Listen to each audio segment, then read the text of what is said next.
Hello everyone, welcome to the channel, and today we'll be talking about some of the challenging topic about how to transition your career from non-tech to tech. And today pretty much we are in lockdown everywhere across the world, and everybody working from home, or some people might have lost their job due to this pandemic. So this may be a very good time to think over it and actually look for some career option and strategies that you can apply in this time. And I was fortunate enough to work with a lot of people with whom I helped to transition from non-tech to tech. But today I have my guest Christina with me, and she has a very fascinating story. How is someone from a arts or music background they transition to tech? And that was an amazing story. I thought I should share with everybody. Hi, Christina. Welcome. Hi, Shannon. Thank you. Yeah, the story is interesting. This friend of mine, very good classical singer, but as you know, much like a a tech contractor, they're constantly looking for work. In classical singers, you get hired for a single concert here, or maybe for an opera there, and it's a lot of slogging, especially early in your Yeah. career. And he made the choice that he wanted a bit more stability in his life. So he thought, okay, I'm going to get a, quote unquote, regular job. And he started looking at possibilities, and he thought that, going into the tech sector might be something for him. He did some research about different programs and also correlated that to his interests and his strengths, because he's a very disciplined, organized person. And he ended up working, he ended up first taking a course and then working in database administration, which he absolutely loves. He has never regretted that choice. And he now does his singing still on the side, because a lot of it happens kind of evenings, weekends anyway. So he's Yeah. able to kind of balance that career, and it puts way less stress on him as a singer and allows him to have that stability that he loves. Yeah, that's a great story. I mean, that highlights the fact that a lot of people think technology is a taboo or something, but actually, anybody can become a technology, or you can pick any job in technology. It's just a matter of time, effort, and how serious you are. So I was wondering, so what do you think, like you have been working as a career coach for many people. So what Mm. kind of a tool and strategy do you suggest for anybody who's looking for that? Yeah, I think if you're continuing in the same career path or wanting to just modify a little bit, let's say you're currently in tech of some kind, then taking a look at what's the next extension for your career. But if you're really wanting to change paths like my friend did, that's a much bigger process. And I think the first key is to just do the research. So there are lots of online tools, but also talk to people that know you well and figure out what are some of the key qualities and skills that you have that are transferable.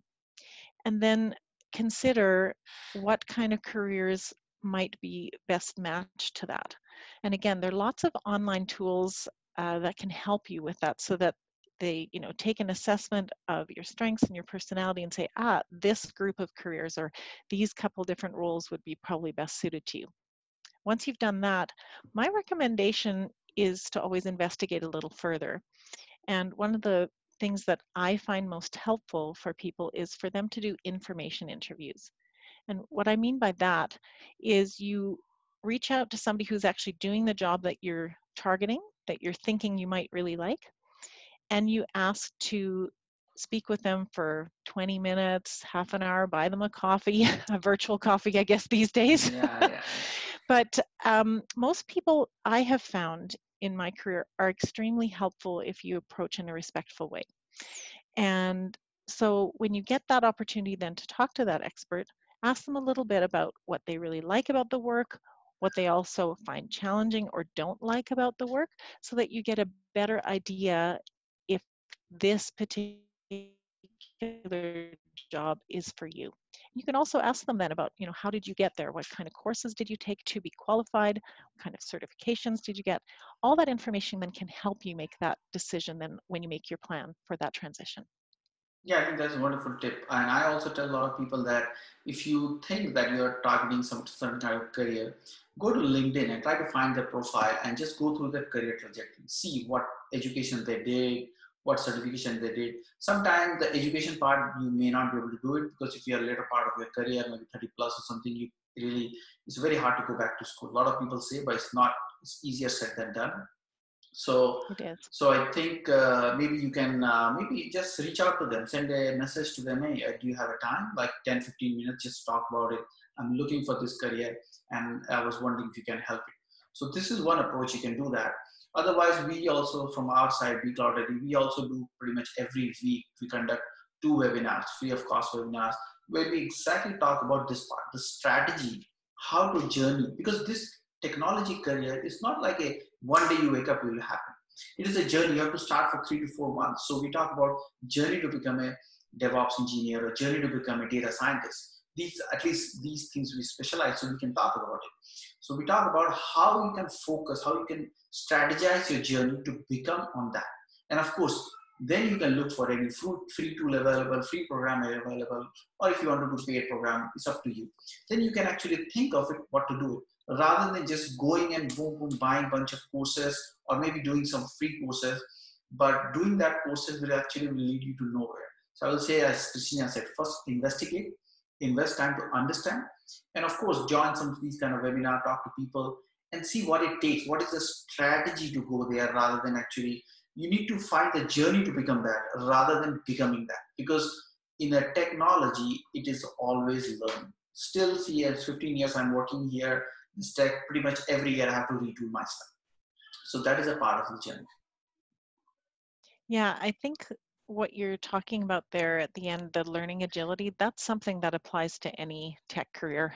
And in Yeah. fact, you could argue almost any career, but particularly in the tech space, that's something that when I was in the staffing industry and I moved into the tech space of the staffing industry, that's one thing that I absolutely loved about it. So if you're somebody that is kind of thinking, oh, I don't know if I could manage the, learning something about the tech industry. If you have learning agility, I think you'll love it.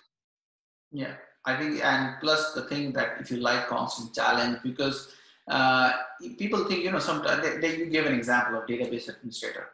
Some people think, oh, it's once you learn, it's forever. No, but because database version upgrades, every time you have to learn, even in any kind of job. And of course, you can be good at it or okay at it. If you just want to be okay at it, you can learn and just continue doing that. If you really want to be good at that, you have to keep learning on that. So yeah, I think that was a great conversation. And Christina, thanks for the time. I think people must have really enjoyed. And I think we are coming up with the next session. Probably, I think we're going to talk about resume, right? What are different kind of Yeah. resumes? Yeah, Yeah. that'll be interesting. I think we have enough for 3 short little sessions because I have lots of great information to help people with to make a really standout resume. Yeah, that's very good because resume right now, because now the situation is different. There are less job, more candidates. So your resume has to really stand out in order to catch the eye of a hiring manager, recruiter. So I think we are really looking for the next session with you. And thank you so much. Thanks, And John. bye, everyone. Bye.